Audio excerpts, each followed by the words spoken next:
America में राष्ट्रपति का पद संभालते ही डोनाल्ड ट्रंप दुनिया को झटके पर झटका देने लगा। कभी खुली जुआ से तो कभी दबी जुआ से। फिर दुनिया भर के देशों पर टैरिफ बम फोड़ा। किसी पर 26% तो किसी पर 50% तक टैरिफ लगा दिया।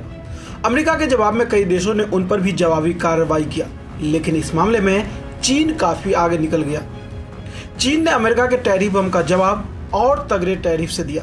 दोनों देशों का रवैया ऐसा है मानो कि वह कह रहे हैं हम डरने वाले नहीं। दरअसल अमेरिका ने चीनी सामान पर टैरिफ बढ़ाकर 145% कर दिया।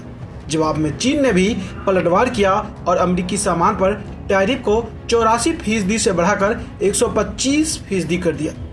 ब्लूमबर्ग की एक रिपोर्ट के मुताबिक चीन के वित्त मंत्रालय ने साफ कहा, अगर अमेरिका और टैरिफ बढ़ाएगा तो हम उसे हवा में उड़ा देंगे।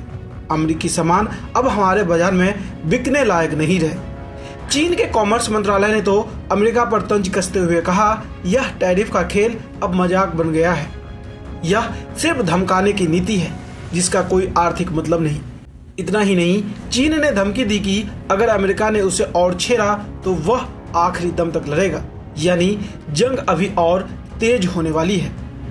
इस ट्रेड वार का असर कितना खतरनाक है, इसे इसी बात से समझ लीजिए कि साल 2024 में अमेरिका और चीन के बीच 650 अरब डॉलर का व्यापार हुआ था, जो अब ठप होने की कागार पर है। ट्रेड वॉर के कारण लोग डरे हैं।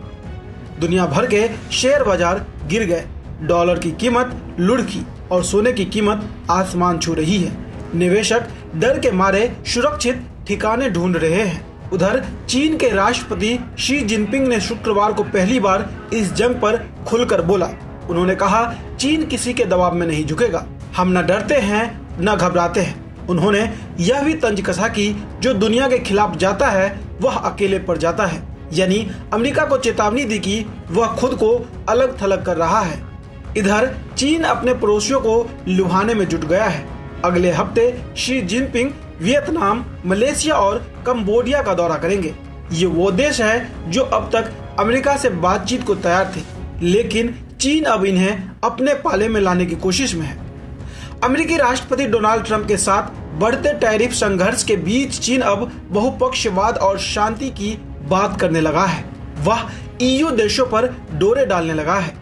चीन के राष्ट्रपति शी जिनपिंग ने शुक्रवार को यूरोपीय संघ से वाशिंगटन की धौंस धमकी को मिलकर विरोध करने का आह्वान किया है।